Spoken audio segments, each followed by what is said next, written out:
much. I'll go on.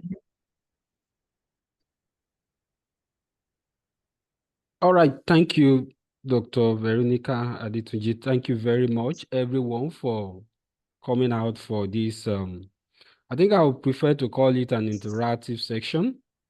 It's an opportunity to discuss a very salient component of our research tool, which is the questionnaire. Let me find out, am I actually audible? Can we all hear me? Can you hear me clearly? I can hear you. Okay, good. Okay, good. Let me also put on my video. Okay, so that you can all see me. Okay, good. So, without wasting much time, what we have before us to discuss is the subject of a questionnaire. We want to know, number one, what is even the relevance of the questionnaire instrument to us as public health researchers, okay? And in the event that we needed it for our research, what are the very important information that we need to be abreast with so that we can have a quality questionnaire even for our research? I'm sure we all understand that for a questionnaire-based research, the quality of that research will likely depend on the instrument, the questionnaire itself. So I'll just go ahead to share my slide, and then we get right into it. Just a moment. I'm about sharing my slide. Okay.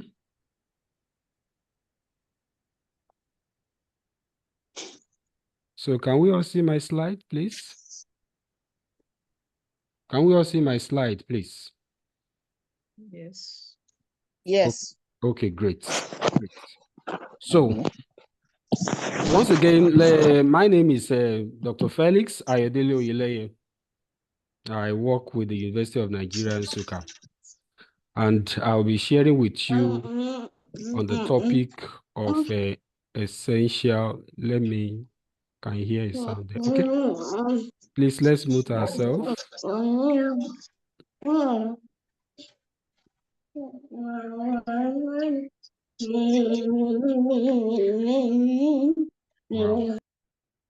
Okay, sorry about that. Please, let's mute ourselves the moment we come in. So, again, the topic is essential considerations in questionnaire design.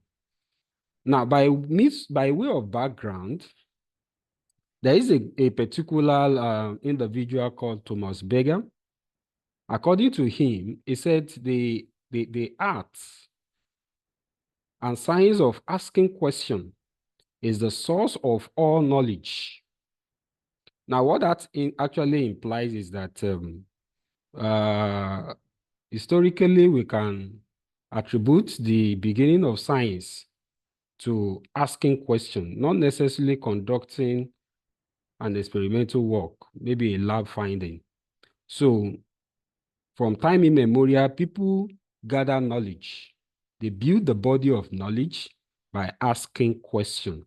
So, and that implies that what we are talking about today is being the age-long tool for gathering relevant information. Either call it empirical or call it subjective information as it affects human endeavor. Now, let's look at what a questionnaire itself is. Number one, it is a tool that contains lists of questions requiring responses from a predefined group of people. And we essentially use it to gather relevant information for our research. Now, contextually, we gather information like knowledge, attitude, behavior, and perception, view, socio-demographic graphic characteristic of a particular target group. Now, the term questionnaire itself, for the purpose of research, is referred to as an instrument. Some people call it a tool because we use it as a kind of concept to measure maybe a phenomenal, an idea within the population. Now, as I do this presentation, I'm going to relate it to our research. Of course, we are in the medical field of research, and the concept of questionnaire, to much extent, is often associated with people in education, those in social sciences, art, and the like. And many have always queried why the concept of questionnaire for medical researchers, and of course, for those of us that are public health researchers.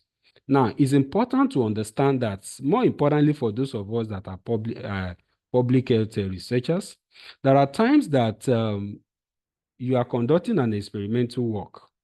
Maybe you want to check the outbreak of cholera in a particular community. You want to find out. Let's assume you actually don't know the causative agent of a particular disease outbreak.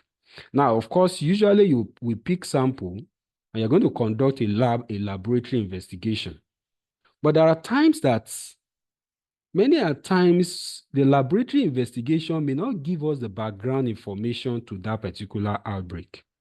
There may be the need for you to gather information from the people within that community, because we are dealing with humans. Now, you want to gather information about what they do in that community, their behavior, their common practices that may predispose them to such a kind of outbreak. Now, in that case, you are going to be using what we call the questionnaire instrument for such a research. So essentially, it simply means that questionnaire as an instrument provide a complementary information, insights, when we conduct a research, either laboratory-based research or experimental kind of research. So, and being an instrument, and because we are going to be administering it to humans, most of the time, our interest may be to know about knowledge. Sometimes it may be their attitudes. The investigation may boil down to looking at their behavior, perception about a practice, one practice or the other, their view, and all that. So contextually, that is what the questionnaire tool intends to achieve. Now, the questionnaire as a tool, I won't be calling it questionnaire going forward. I will be referring to it as an instrument, because that is the standard description of a questionnaire. It's an instrument. So, as an instrument, it has found use in several areas of research endeavor, be it social survey, scientific survey, in national survey or census. And of course, I've mentioned the other time that it is used in medical research as a complementary tool to provide us complementary information to our interest of or focus of research. Also in businesses, questionnaire as an instrument has found use. It could provide you wonderful indicator in business. You have just, maybe you just brought in some sales and you want to interact with your buyers, your customers. You want to know about their satisfaction and what have you. And of course, in the intelligence agencies, they make use of the questionnaire as an instrument, investigative journalism. So, but our interest is more of medical research. So, to start with, it's important to understand that there is no scientific principle that can actually guarantee an ideal questionnaire. So questionnaire is essentially a subjective tool when it comes to research, okay? But it could be standardized to provide us relevant information and insights when it comes to research, publishable insights when it comes to research. But like I said, there is no scientific principle that can actually guarantee a perfect questionnaire. Rather, it is more of an art that is perfected by experience. So you become good at designing a questionnaire the more you design a questionnaire. And the more you get to understand the skill, you acquire the skill of designing a questionnaire. So a good instrument is a collaboratory effort. It simply means that the questionnaire as an instrument is not just what a researcher sits down on his own, design, and begin to administer. So there's the place of collaboration. There's a place of input from other researchers, experienced researchers, statisticians, and other ones, experts that I'm going to make a reference to in the course of this presentation. So there are statistical tools, of course, and tests that can also guide us in perfecting our questionnaire design. Now, broadly speaking, you can look at questionnaire in three forms. There are three forms of questionnaire. Okay. Number one, I'll talk about the adopted questionnaire. There are times we are conducting a research, okay? And the context of that research or the focus of that research is on a particular subject matter that somebody else had once done before. And you just realize that there's no point reinventing the wheel. You could make use of that particular instrument to conduct your own work. Okay, so that becomes an adopted questionnaire. So when you pick an instrument from a previous research publication for your own work, of course, provided is in alignment in terms of context, in terms of focus, is in alignment with your own research, that is a concept of adoption. You've adopted that questionnaire.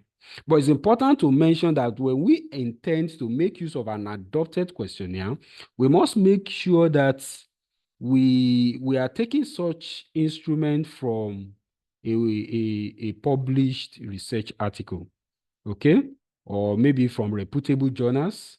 More often, when we published a questionnaire-based research, most journals will always ask the author to submit all the materials used in the course of that research. They are referred to as supplementary materials. So when you submit all that, it will also be accessible, more importantly, if it is an open access journal that people can actually access it. And sometimes you may even have to contact the researcher directly for you to have access to such an instrument. So when you are using a research tool from an individual, it's an adopted one. But of course, it's important to also state that there are no two researches that are perfectly the same. So on one hand, you can adopt a questionnaire. On the other hand, you may need to adapt it to your own work, okay, to suit your own work. Maybe you are your interest is antimicrobial resistance, maybe in chicken, and somebody has done a questionnaire. You are looking at antimicrobial resistance among people that slaughter chicken and what have you. And then you've seen a publication on antimicrobial resistance among butchers of pigs. So that becomes something similar. But of course, in this case, the species are different. This one is pig, this one is... so you may want to adapt it to your own. So in that case, we have what we call the adapted questionnaire. Why the reason we are here is to look at the possibility of you designing your own by yourself from the scratch. And that is where the concept of self-developed questionnaire comes in. So we can have a self-developed instrument, we can have an adopted instrument, and of course, we can have an adapted instrument. Now, but in each of these cases, it is important to understand that an instrument is not fit for research until that instrument is standardized. Even when we use, when you use thermometer, maybe you want to conduct a research, you want to take body temperature or what have you, it's important you check that instrument to be sure that the sensitivity and the specificity of that instrument is appropriate for you to get the required result. The same way, when we use questionnaire as an instrument, it's important for it to be standardized, and that takes us to the need for expert review of our instrument. Now, I identify 4 categories of experts here that are meant to look at our instruments. After we have designed our instruments, 4 categories of experts by global standard, by international standard that are supposed to look at. The first one is the subject experts. Now, subject experts are people that are experienced in the field of that research. You are doing a work on highly pathogenic E. coli. There are people that are experts on that, and you have designed a questionnaire along that line. It's important you allow such expert to look at your instrument to make a necessary correction. Okay, that is for subject experts. And of course, we have the language experts.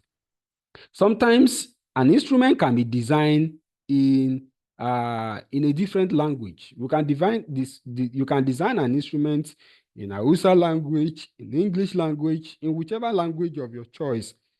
If you feel that using that language will be most appropriate for you to get quality work done.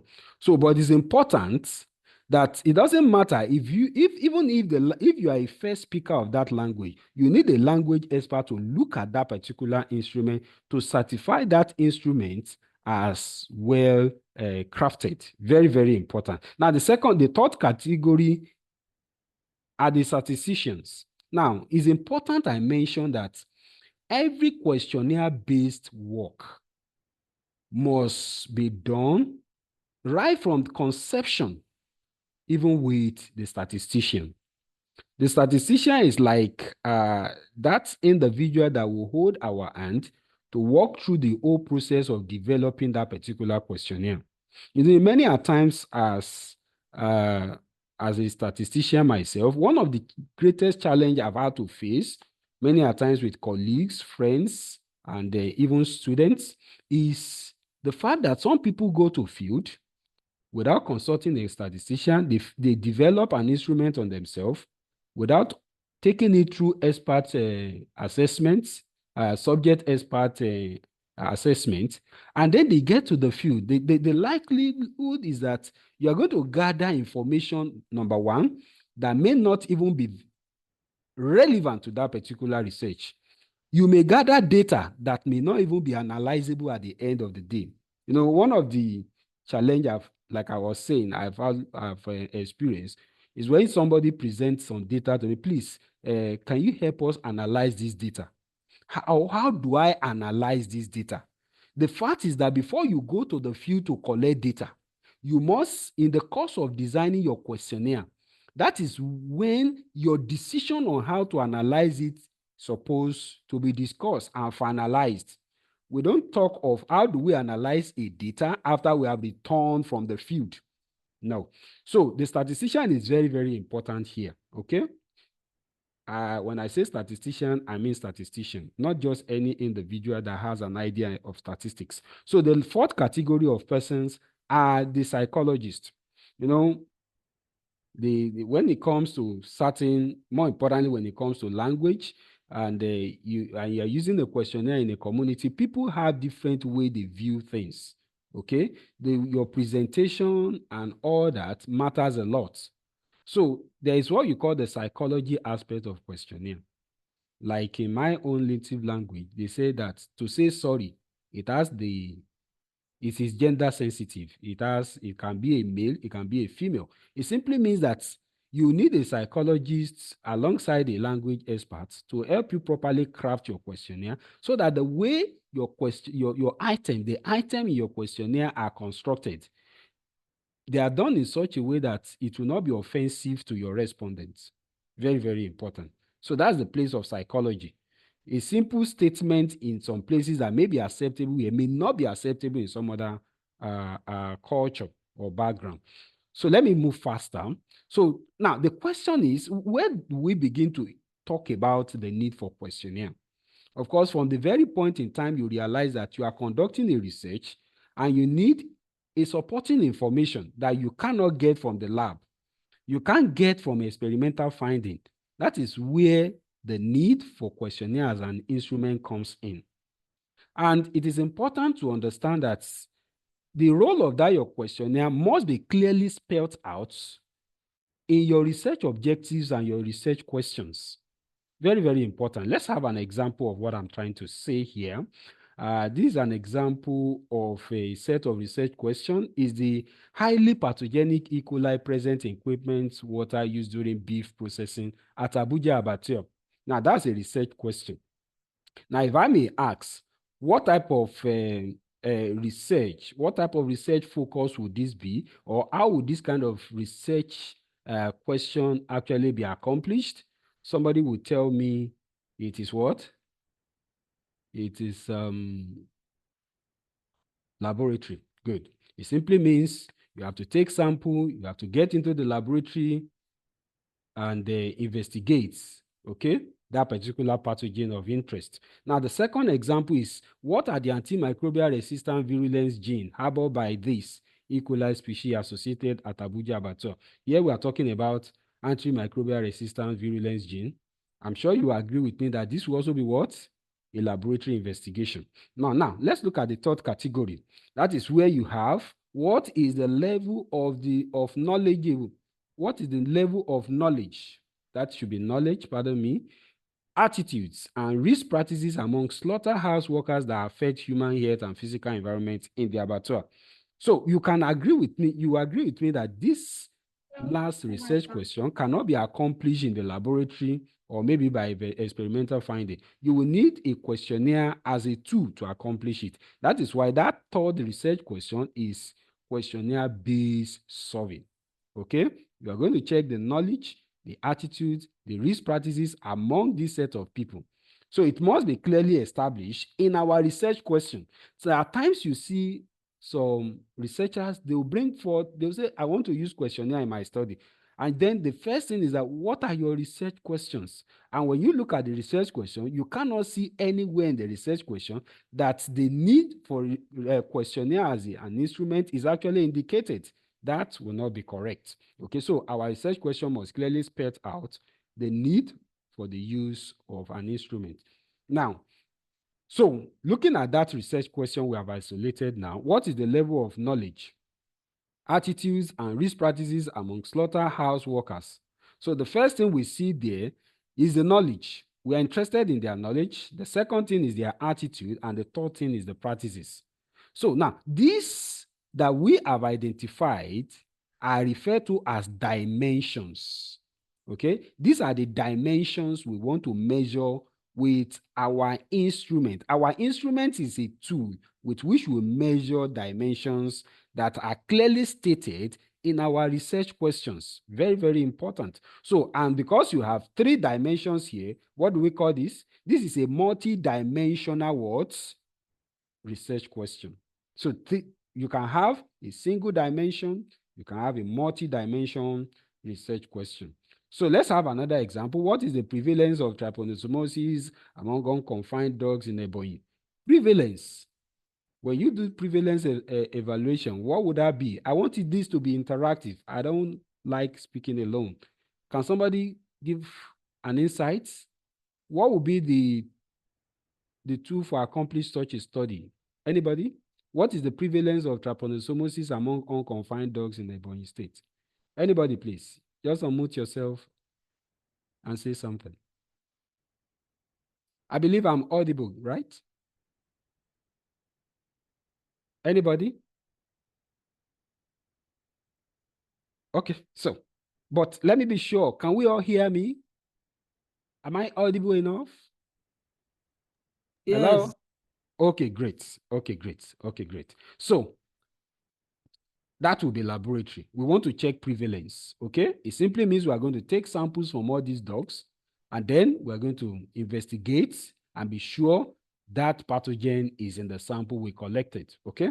That's the prevalence study. The second example is a questionnaire-based study, the level of awareness on antimicrobial resistance, just similar to the one I mentioned. So when you say level of awareness, well, it could be a function of their knowledge and all that. So, but it's a questionnaire-based survey. While the third one is also a questionnaire-based survey. In this case, we are looking at the perception of the people of Aba village about COVID-19. Perception. We're going to use that instrument to gather information for them. So again, I mentioned that our research question can be single-dimensional research question. It could also be multi-dimensional research question. So, and now from the dimension we have identified here, we can now begin to come up with what we call items. Okay? Number one, you want to measure knowledge. How do you measure knowledge? How do you establish if someone is well acquainted with what antimicrobial resistance is? There are sets of statements or questions you will want to pose to that respondent. Now, each of these statements is referred to as item. Each of the statements is referred to as what? Items. So, and one important thing is that you must ask sufficient statement for you to conclude that that person has knowledge about antimicrobial resistance. The same thing applies to attitude, perception, practices, and sometimes it could even be on satisfaction. Okay, so this is just a schematic diagram explaining what I've just said. So number one, we must identify the dimension in our research question. Number two, then we come up with a construct, and then we have the items. You know, many a times people refer to them as question in our research, in our questionnaire, but they are not actually referred to as questions.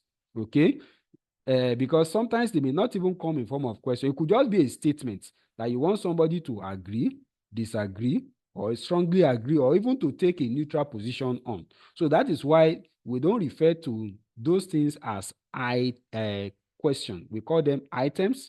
You can call them indicators, okay?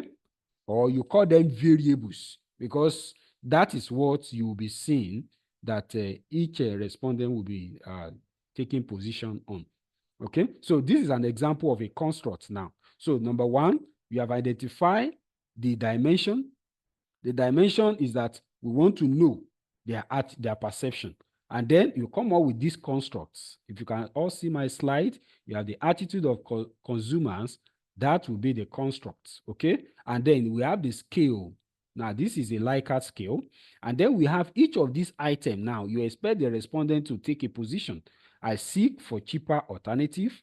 That is a statement. That is not a question. So that is why we call it an item, or you call it an indicator, or you refer to it as number three, a variable. Thank you. So I continue.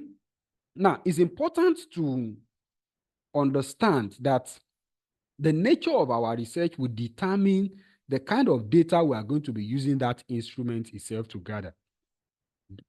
Depends on the focus of that particular research. It could be quantitative information we are gathering from the respondent. It could as well be qualitative information. Okay? But the nature will determine which one should fall in. Okay? And of course, the model, the nature of that research will also guide on the model of the items. Should each of the items be open-ended? Are we going to have a closed-ended? Are they going to be a mixed-ended system? Usually, for most questionnaire, they are usually mixed-ended. There are some aspects that open-ended is appropriate, while some aspects closed-ended will be appropriate. It's important we are familiar with when the appropriateness of the model of items. So, going back to the structure of our instrument itself, usually an instrument can be broadly divided into three categories. We have the introductory aspects, we have the demographic aspect, and we have the main content. I'll pick each of them one after the other for clarity. Number one is the introduction. The introductory aspect should by standard have all these 7 items that I've listed on the slide. Many a times you pick up a questionnaire and you don't even know the name of the researcher who is conducting this research. That is not the standard practice. When you are conducting a questionnaire-based research, a social-based research, is important. If you are the researcher, you need to state your name. My name is so. I am. You give a brief introduction about yourself. And if you are doing it on behalf of an organization, or an organization is the one doing this, the name of the organization should be clearly spelled out. Okay? By means of introducing yourself to the respondent. Number 2 is the researcher's affiliation. You need to tell us, okay, of so institution. The master student is important. You tell us your so institution, and also the purpose for the survey must be clearly spelled out. Okay, this information is gathered is to give us insight into maternal antibodies. Among these is to give us idea of this. So the purpose of that survey should also be indicated. It could be in just one paragraph or two, but the recommendation is just in a paragraph. This body of introduction should be clearly mentioned there. And of course, if there's any disclaimer, We want to say the information we're going to gather here will be strictly used for research purpose and will be kept confidential. So the assurance of confidentiality is important. You see, that's what you call ethics in research.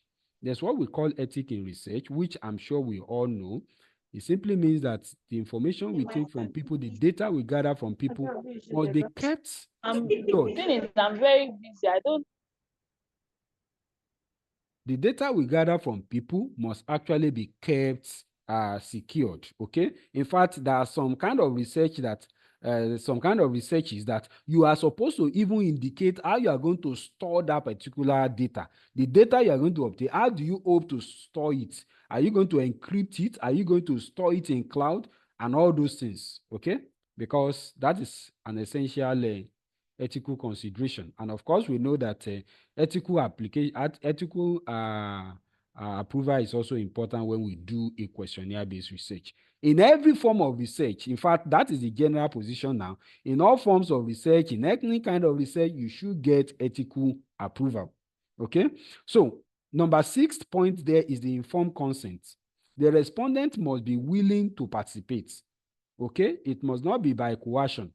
So, and preferably, it may be good you have a box on that questionnaire. You just indicate a box somewhere where the researcher will tick, I am willing to participate. Let the researcher, the respondent tick that he is fully aligned or in agreement with participating in that particular research. And of course, there should be instruction on how to complete the form that should actually be stated there. So that will be the component of our, that's the ID, this is the ID component of our introductory part of our research instrument.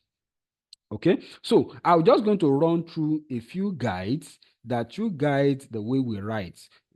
I must confess that there is no single class where we can exhaustively discuss how to design, how to design a questionnaire. The designing of the questionnaire, the administration of the question, the entirety of a questionnaire cannot be discussed in a single class. So we're going to just do a kind of summary of some of those concepts. And if there are questions, then we're going to attend to those questions. So number 1, technical terms should be avoided when you are designing your questionnaire. Okay? Technical terms should be avoided as much as possible, except where you have a situation whereby certain words are registered words. If you remove those words, they may give a different context about that research. For instance, you cannot conduct a research and look for the synonym of AMR. Even if you have a synonym of AMR, antimicrobial resistance, you can't use that. If you have a synonym of HACCP, you can't use the synonym. You just have to use that registered word. But in general terms, technical terms should be avoided if possible. Now, use of simple grammar is important. Something basic that people can relate with. Provide enough space in case of open-ended question. When you have open-ended style of question in your instrument, there should be enough place for the respondent to be able to enter in the information. Ensure variability in your response. Now, it's important I quickly state that the choice of scale that we use for our instrument is very, very important.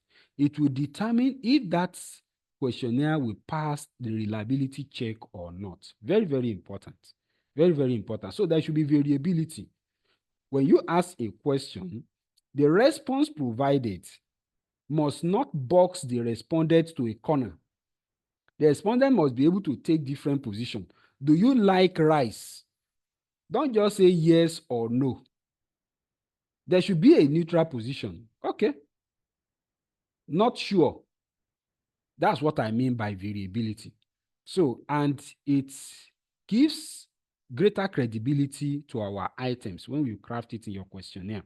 Okay. Carefully choose the appropriate rating scale. There are different rating scales that we must familiarize ourselves with, and we must choose them based on their appropriateness for the item in our questionnaire. We have the 3-point scale, the dichotomous response, the 5-point scale, 7-point scale, and even 9-point scale. But our scale must be balanced scale. You either have it as 3, or you have it as 5, or you have it as 7, or you even have it as 9. But it must be balanced, okay? Now, the next point there is a short pretest.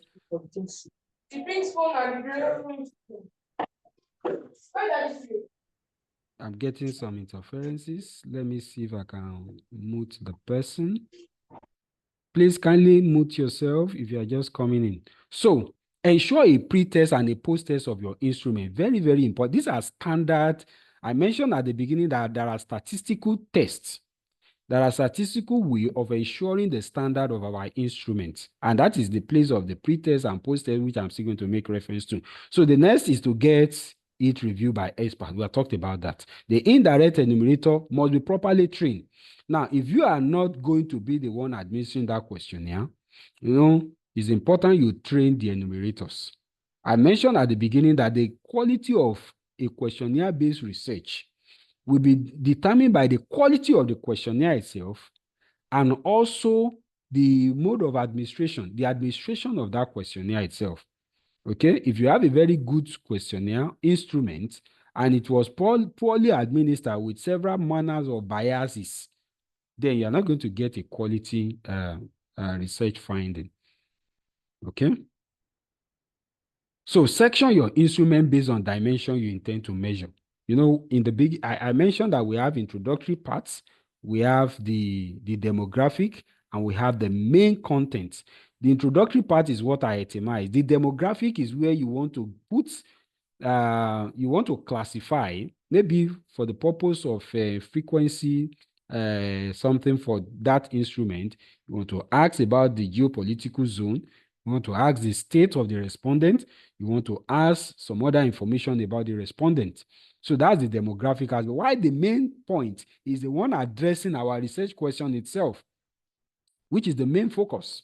Okay, but we must section that instrument such that you have section A, section B, section C, and there must be sequence between the item in your instruments. They must be in sequence. Okay, we'll talk about that more. So conceptualize and define your dimension. Okay, for instance, if I'm saying I'm measuring the level of stability in the surveillance system in Nigeria, what does stability means? I must define to a layman what stability means, because stability can mean several things to several persons. You want to measure this flexibility of operation in the abattoir. What does flexibility means? So you have to conceptualize and define your dimension. At least 4 items in each construct. Okay, we'll talk about that. Avoid too many items. Okay, usually for questionnaire, we recommend maximum of maybe 50 items. But ideally, your questionnaire, the items should be around 25 or thereabout.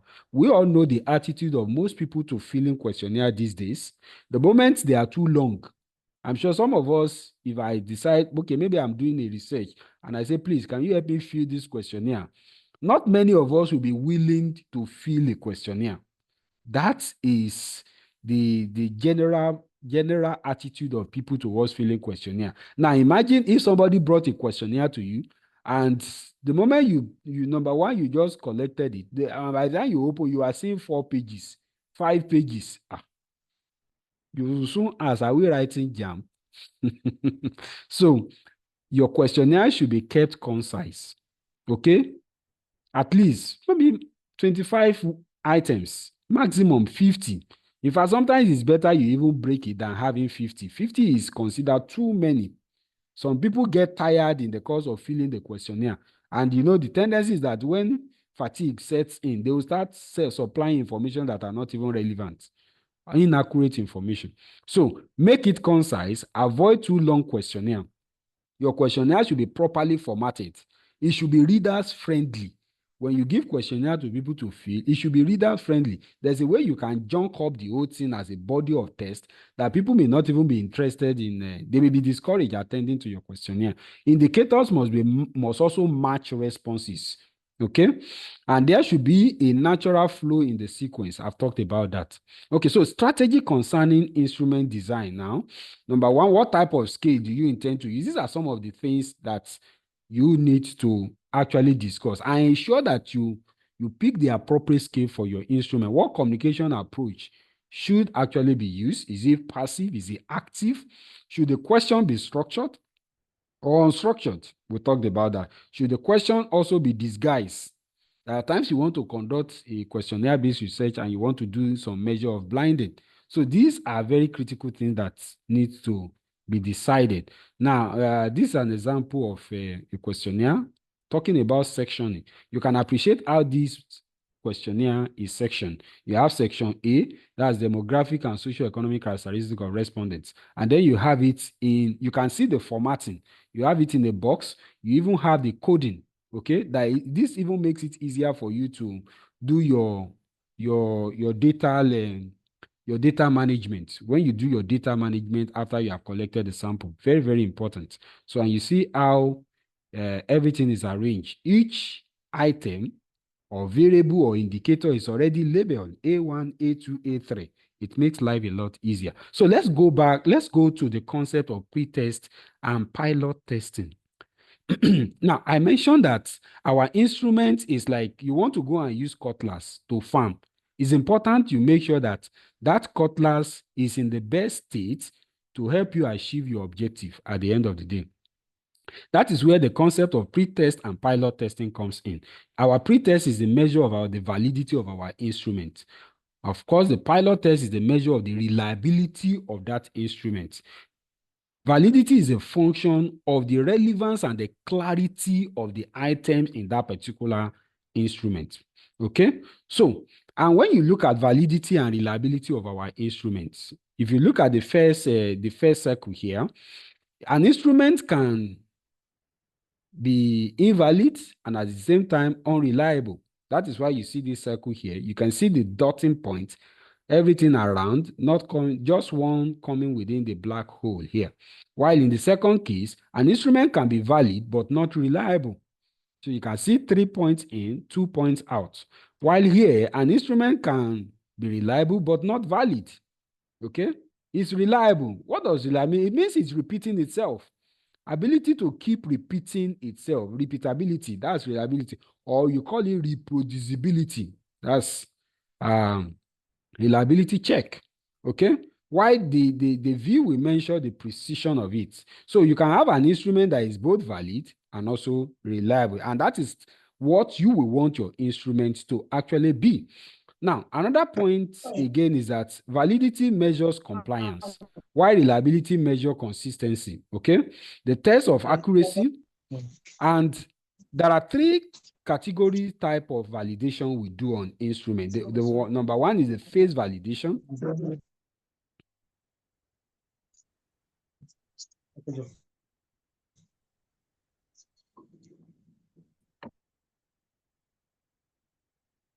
Number 1 is the phase validation. Number 2 is the content validation. And number 3 is the construct validation. Now, what is phase validation? Phase validation is when you pick an instrument, maybe by an expert, somebody that has been working on questionnaire for several years. You can just pick on an instrument, look through the instrument. Okay, correct this. You have not done this well. This should be written this way. That is what you call phase validation. You are just looking through it based on your experience and expertise. You are making necessary correction. While content validation is a more objective way to actually standardize an instrument. Okay? I'm going to talk more about that. Now, for most parts, content validation is what we often recommend. Okay? Construct validation is not commonly done. Okay? So, but at the minimum, if you want to publish an article, you must do a content validation of that article. Most research journals will ask you, how did you validate this instrument? And if it is not properly validated, it would be rejected. Okay? So, reliability measure consistency again. Test of consistency, number 1. Cronbach alpha is the indicator, statistical indicator for consistency test.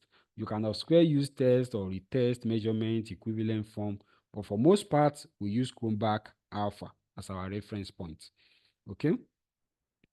So, content validation. How do you do content validation? Just in this pictorial form, I explain content validation. It's more of setting up a panel that will look into your instrument. Recall that at the beginning, I mentioned that some experts may need to look at our instrument before we begin to administer them. Okay? Number one, we set up a panel of 6 individuals made up of 2 potential respondents, field experts, and statisticians. And then we get a copy of that questionnaire after we have properly done the phase validation. And then for content validation, we do this, we set up this panel, and then we give this questionnaire to them, accompanied with a validation score sheet. So they will use the validation score sheet to look at each of the items. Now, in each of the items, they want to measure the clarity of the point. You know, you can construct a sentence, it may be clear to you, but to someone else reading it, it may not make sense. So the idea is to come up with an objective way of establishing that each item in that instrument is clear, number one. Number two, is also relevant. There are times you see some questionnaire, they will ask you, what is your religion? The question is, when you ask the question about religion in your instrument, what is the relevance of religion to that instrument? Is religion relevant to that research?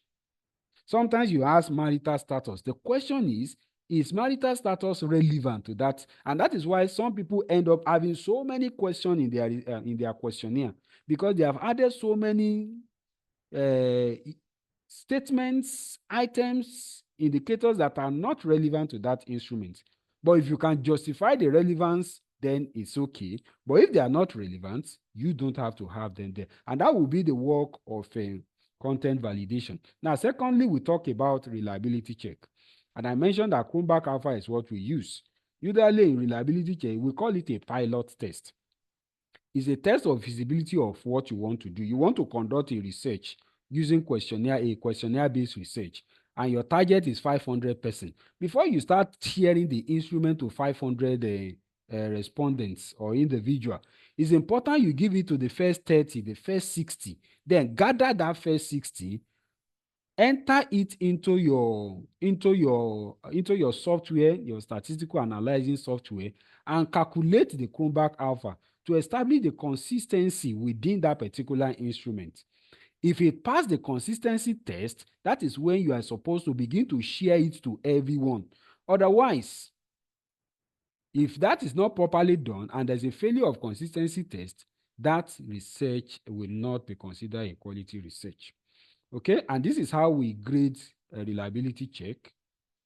For those people that are familiar with SPSS, you can use SPSS to assess your instrument, to conduct that pilot on your instrument. And we have 2 types of tests. You can have inclusive or exclusive. And inclusive is when you are conducting a research, maybe you have a cohort somewhere, 500 of them, you want to share the questionnaire, but instead of using them, you decide to go and use another set of people elsewhere. Maybe you are targeting smokers that are living within the mining environment. But instead of administering the questionnaire to them, the 30 or the 60 of them for your pilot test, you decide to target some smokers that are living in another settlement, in another environment. That will be an exclusive pilot testing. But when you go to the same set of people, your target population, and you pick the 60 there for your reliability check, that will be an inclusive pilot testing. And this is the scale. If it is greater than, if your Chromback Alpha is greater than 0.7, then you are good to go. But if it's between these, it's considered fair. But if it's less than this, you may need to tinker with your instrument again. Because when you do your publication, all this information must be indicated in your text, in your writing, in the writing of the article. All this must be clearly spelled out. Okay, now it's important to say that we are in the technological world, and people are gradually moving away from using hard copy paper. So when you consider doing a questionnaire-based research, it's important you begin to think of using an electronic questionnaire. Either you are using some of the familiar Google form and all that, because it makes life a lot easier for us as researchers. Number one, your research questions are written quickly. You create it's visually driven instrument. It also eliminates manual data entry. In fact, electronic forms, it saves you more than 80% of the stress that you will encounter when you print out your questionnaire, you print it out, you start traveling around and start sharing it. And people stay on their phone. You can easily load it up electronically and share the link, and people will feel, and real time, you are getting the entry. And the beauty of electronic form now is that even the data entry, you have already skipped data entry stage. Instead of you to gather the paper and you start entering it one by one, no, and you start making mistake, wrong entry. If you are using Google Form will collate everything inside the Excel sheets for you. Perfect. You are 50% done. Okay, and it saves times, even in analysis and all that. So, and these are some of the tools we can use: your Google Form, your Open Data Kits. I want to recommend that we get ourselves familiar as public health researchers. Get yourself familiar with all these tools, all these electronic tools that will make life easier when you conduct a research. Your ODK, your Kobo Collect, your Honor, your Survey C Collect. We have several of them, and they do a very beautiful work when it comes to questionnaire-based research. Now, let me reflect just a minute on this before I wrap up, I round up now. Now, I mentioned that we could have adopted questionnaire, adapted, and self-developed. It's important to understand that even when we are doing a questionnaire-based research, we are most likely not going to be the first person to have thought of that line of research. It is important to work with instruments that have been standardized, that people have used and has been considered credible, rather than developing our own from the scratch. You may only consider developing from the scratch if you feel your work is so novel that nobody has done that work before. There's nothing to fall back on. Otherwise, it doesn't really help reinventing the tool. There are in multinational organizations like WHO, like CDC, they have conducted several researches, and you have standard questionnaire that may fit into your research work. You may need to look out for those questionnaires. Go online, search, go to LinkedIn, connect with researchers. You will see some of them, they have done something similar to your work. You may want to request for their instrument they use, and then that will save you a lot of time developing from the scratch, because questionnaire design is a highly skilled work. It's a highly skilled work. If you start writing things down, you may not be too, except if your work is a novel work. So for most part, I recommend an adoption of questionnaire and adapting it to your work. You adopt it somewhere, you adapt it to your work. Okay, but it's important that even when you have to adopt and adapt, you still have to what? Standardize that questionnaire by way of what?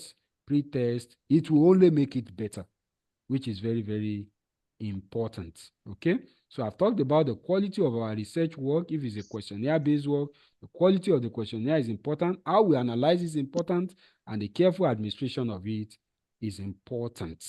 Thank you very much for your time, for listening.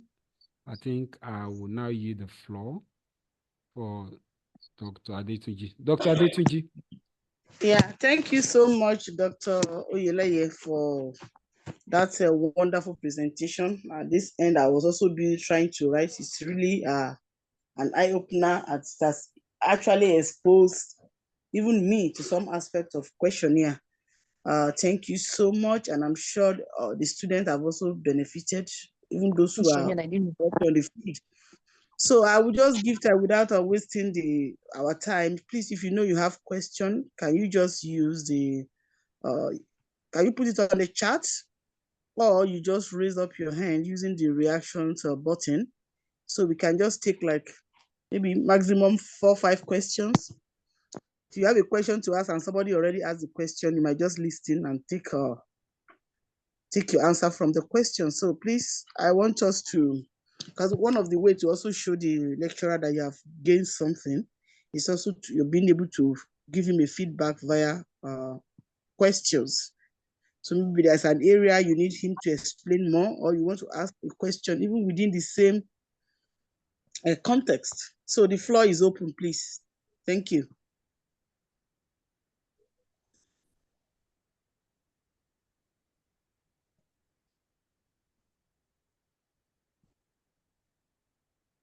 question from the floor, please? Or maybe I should ask the examiner to ask us question and I just pick randomly 1 or 2 people to give us a feedback on it, because I just want us to respond. Okay. Dr. Adebayo, I can see you. You want to ask a question? You have the floor. Yeah, good evening, ma. I want to thank you for putting this for us, and I want to thank the speaker too. We really enjoyed the lecture. But when he was talking about that it's not really good to have too much question on the questionnaire, but all the journal that I have checked, there's no way, because he talk about marital relevance of religion, marital status, or stuff like that. Yeah. Journal that I checked, all of them contain that aspect. So I don't think they will be always inclusive, to the best of my knowledge. I don't think we can. There are some aspects that we cannot remove them. Something that has to do with religion and marital status will always be there. Or what do you think, ma? No, I don't think he said that. He's just saying that you should not have too many questions. There are too many, you may not encourage your respondents. Some people might decide not to. He's not actually saying any aspect should be removed, so to say. But it's just you try to make your questions as brief as possible, not too many. That's why you say you can start from 25, maximum 50. Dr. Yeleya, please, can you respond to that question? Yes, thank you very much. And thank you for that wonderful question. Now, let me quickly say this. You recall I mentioned that one of the statistical means of validating our questionnaire is by pre-testing and pilot testing. And what is pilot testing? It checks the validity of our instrument. And what's the goal of validity? Number 1 is to look at the relevance of each of the items and the clarity of the items. There's no point carrying baskets to the stream if you are not going to use it to fetch water. And you see, there are so many things that we may think may be right. It may have been done before does not mean it is right. If a question is not relevant, there's no point putting it in our instrument. It only makes our instrument to be bogus, lengthy, and the respondent will become fatigued when it gets to the main thing. Recall that in the organization of our instrument, you have the introductory aspects, you continue with demographic, and then the main content which addresses your research question is even the last one. Now, if you have included information about how many children they have, your goal is to, you are researching about antimicrobial resistance. You are asking about the number of children they have, their religious affiliation. You are asking about their marital status. The principle of questionnaire design is that every item must speak to a need. I recall some years back, somebody graded my master program. And interestingly, it wasn't even the main content of my work. It was the area of acknowledgement. And the professor told me that in acknowledgement, you even look through everything in acknowledgement. You don't thank somebody that has not contributed to the work. And when you thank somebody, you acknowledge somebody, you must spell out what he has contributed to that work. You see, the fact that a research has been published does not mean everything was properly done. There's a privilege to learn and unlearn when it comes to research. Okay? So the fact that it has been published, there are so many researches, if you pull them out from publication and you have to correct them yourself, you'll be surprised there's lots to still correct in them. So, but the whole idea is to make sure that to much extent, things are done according to standards. So it doesn't mean that the publisher will throw away the work, but you only encumber the instruments. And by the time the people are filling your form, they get to the more important, they're already fatigued. They've lost interest because you have 50 questions, you have 40 questions. I just made an example that if you are told to fill a questionnaire and you are seeing 3 pages, 4 pages, how do you feel? So we must factor that in when we design instruments. Thank you, Doctor. Thank you so much for that wonderful response. I think the summary of the whole thing is that there should be moderation in everything you're going to do, whatever question, and those things that are not really relevant, that are not adding to the research work itself, all those irrelevancies should be scaled down so that the respondent doesn't get tired before getting to the cross of the matter. So thank you so much, Dr. Oyeleye, for the response. Any other question? Any other question? Okay, Dr. Rosemary Nkparu, you have the floor. Good evening. If you are not asking question, mute yourself so that there won't be any interference. We're almost. Good evening. Go ahead. Go ahead.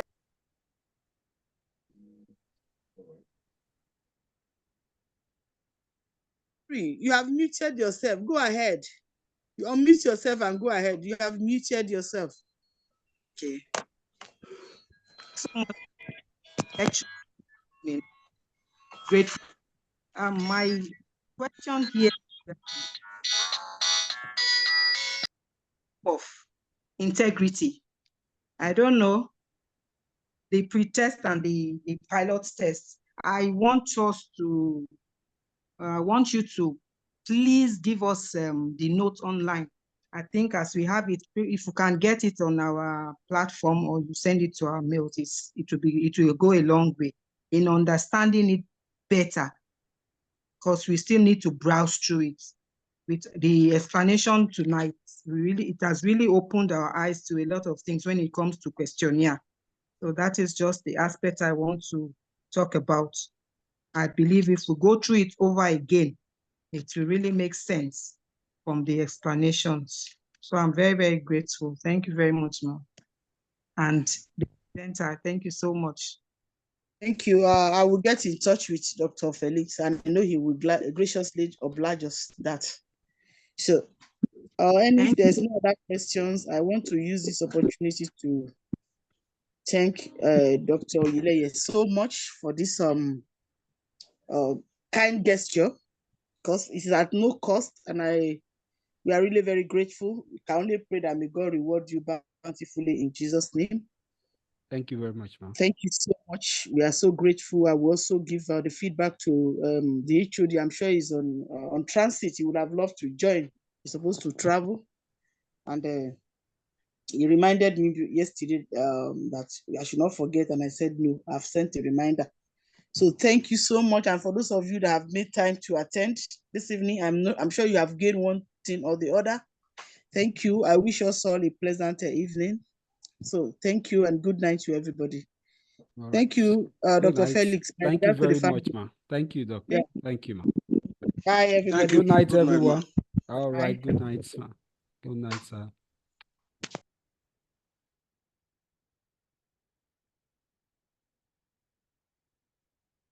Other areas of expertise need to communicate